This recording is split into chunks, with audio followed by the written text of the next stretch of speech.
Pag nagawa mo to, ibig sabihin yung iniisip mong regalo ay matatanggap mo. Titigan mo ng maigi yung cross sa gitna. Huwag ka lilingon sa gilid o kukurap.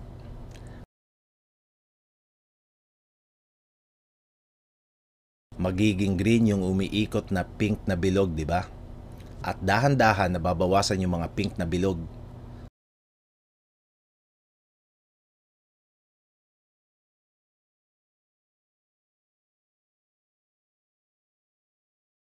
Kahit gawin ko pang gray yung background, ganun pa din ang effect.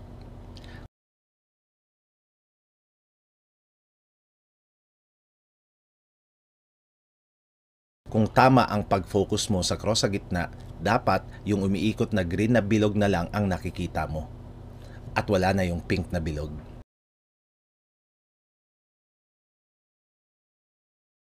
Nagawa mo ba? Paki-comment naman. Congrats sa mga nakagawa. Yes!